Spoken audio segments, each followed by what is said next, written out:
What's going on, everybody? It's the Hook Cam back again with another prediction. This time we're going to be taking a look at the Bills and the Colts, the first wild card game to go down on Saturday.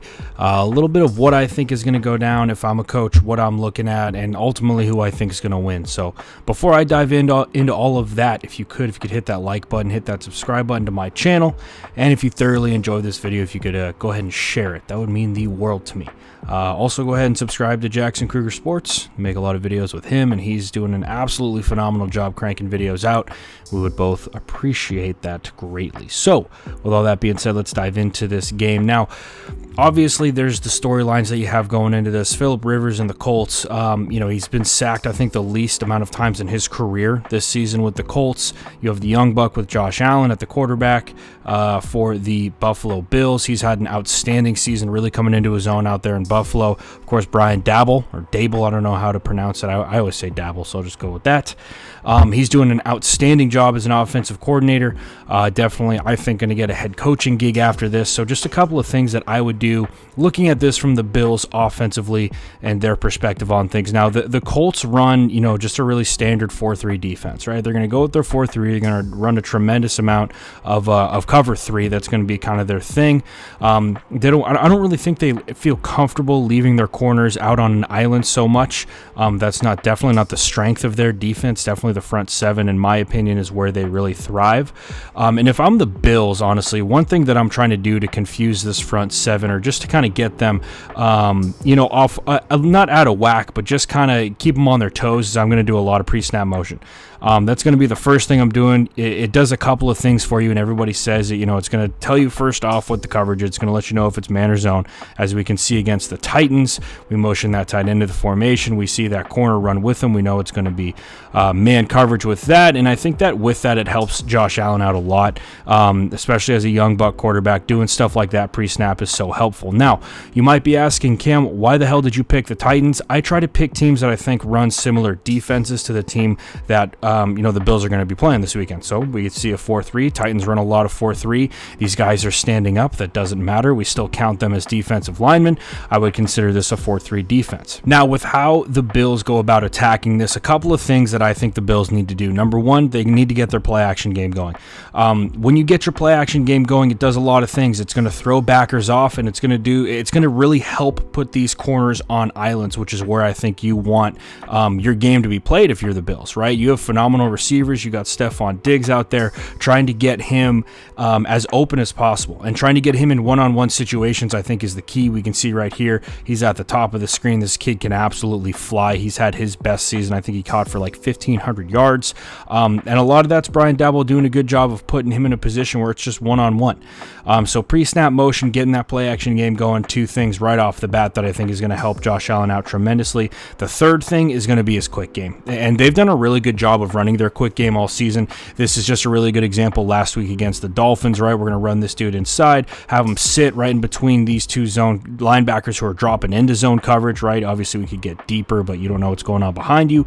Really good job with that. And I think getting your quick game going is going to open up everything else. And the Bills, like I said, have done a really good job of using their pre-snap motion and have done a really good job of isolating guys one-on-one and creating matchups that they know they're going to win with their receivers. And that's a position that I think is going to get the Colts really, really uncomfortable. I don't think that they have the personnel on the outsides to match with the Bills receivers.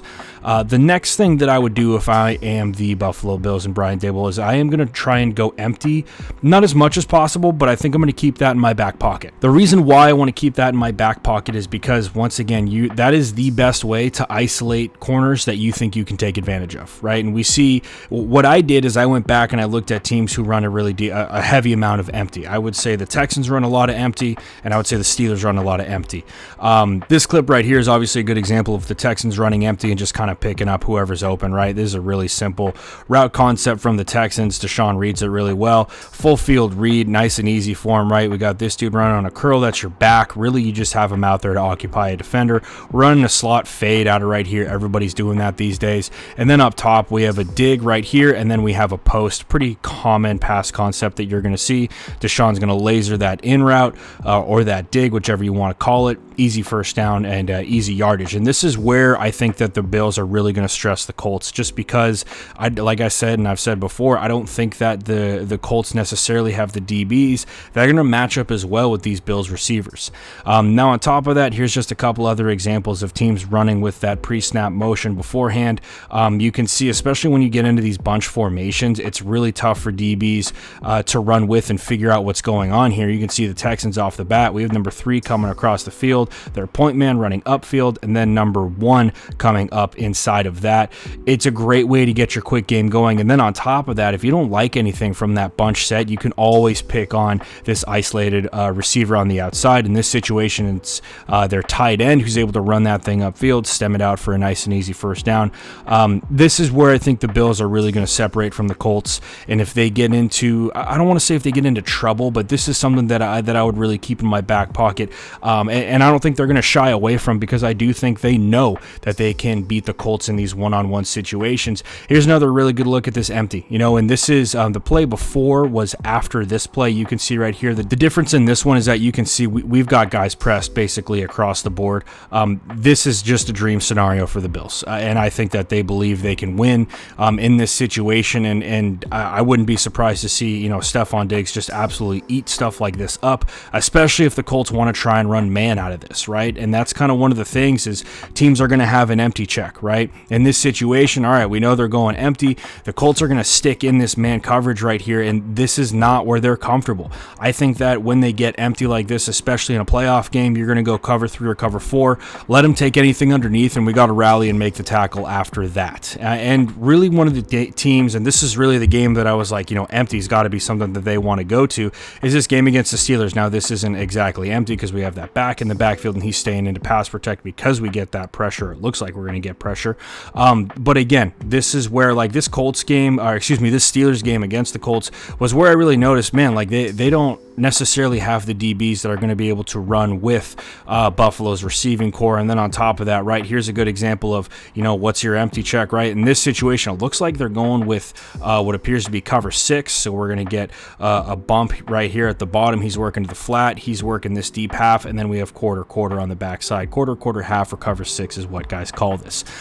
This is going to create problems. It straight up is. I think that the Bills have a good enough receiving core to run with these guys. Stephon Diggs has just been flying by defensive backs so far this season. I don't see why that would change at all against the Colts secondary. Nice little double move at the top right here with the Steelers receiver. I can't really tell who that is, but again, like I said, you're isolating these corners, you're putting them out on an island, and that's a position where you think that your receivers are going to win at. Now, from the Colts perspective, what are you going to do on offense, right?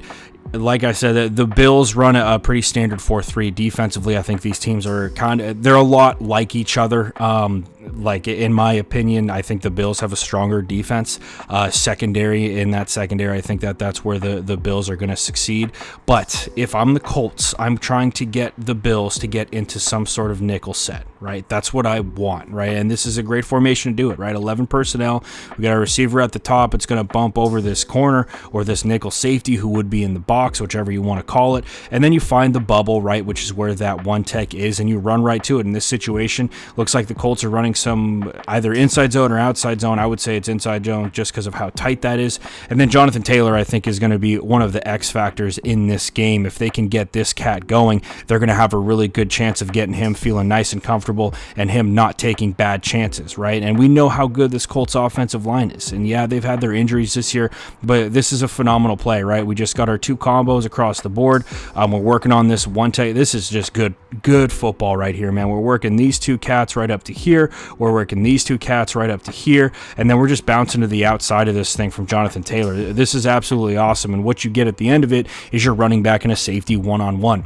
If the Colts do this, I think that they have a much better chance of winning this football game. I would want to keep Josh Allen off the field for as long as possible, and you do that by hammering the football. And if I'm the Colts, that's exactly what I want to do. Another thing that I think the Colts can do, and once again, this is just another way to kind of get the Bills in a nickel set, is doing stuff like this, right? We're out of the gun. Once again, we're in that 11 personnel. It doesn't really matter if you're under center or out of the gun. In this situation, looks like they're running they got a trap going here. This is a really cool play call. There's a lot of stuff going on this play, actually. Geez, so we're working down right here. I believe we're working up to a backer. We're kicking this one tech right here. This is all over the map. Quentin Nelson does a quick step, and then we're working backside, it looks like, on this. This is a crazy play. But like I said, long story short, Colts are creative running the rock, and they have the backs to do it. I'm going to try and highlight that. As good as Phillip Rivers has been, I think that the strength of this team, and I don't think I'm wrong, is being able to run the rock. And again, they're just getting creative with how they're doing it, and staying in that 11 personnel and being great out of that 11 personnel, I think, is where they're really going to find success and keep this game tight. Here's another good example of it, just a really simple inside zone right here, right? We're working up. These two cats are working up to here. These two cats, I'm not sure if he sticks on this, are probably working up to there. Yep. And that's where you're going to win, right? One thing I will say, though, is that the Bills' middle linebacker, Tremaine Edmonds, is an absolute problem. I mean, that dude is an absolute stud. He's got freakish speed.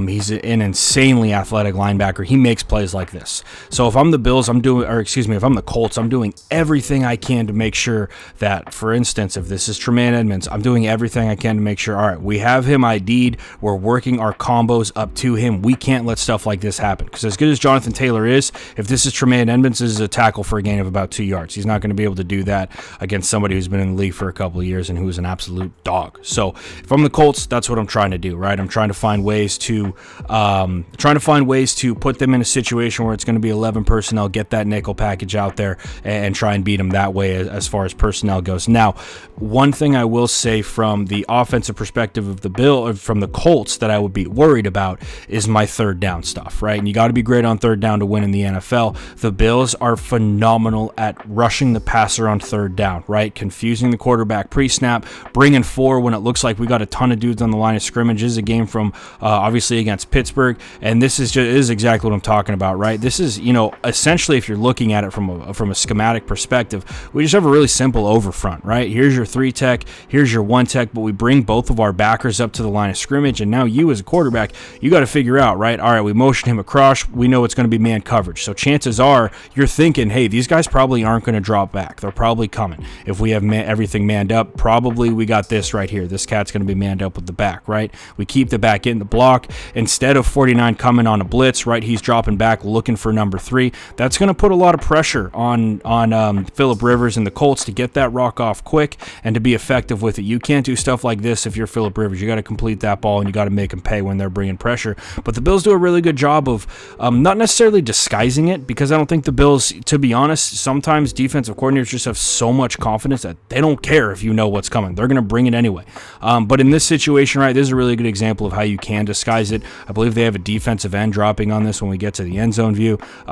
And this is a really good job of being creative, right? You're bringing more than people think. You got 97, I believe, standing up right here over the guard. This is awesome because you don't really think about a dude like that who's coming. Last time, probably this dude dropped. You mix it up. You bring your linebacker now. You drop your 3 tech, and you're getting Big Ben scrambled. So if you can do stuff like that and you can get in Phillip Rivers' head and you can find ways to mess with him, that's where I think you're going to have success. But in order to do that, you got to get them out of easy and comfortable third downs, right? Here's another example. Okay, you bring heat, you get everybody up on the line, and like I said, this is where I think the Bills have an advantage, is in their secondary defensively. Yes, they're extremely athletic up front, but as well as athletic as they are up front, they're just as athletic in their secondary, and they're good with their secondary as well. So this is a very complete Buffalo Bills team, something those fans, probably aren't too used to. So it's really cool to see them get in the postseason back-to-back years, and I'm excited to see what they can do. But overall, I think the Bills are going to win this football game. I don't know if it'll be, by 2 scores. I don't know what the spread is or anything like that, but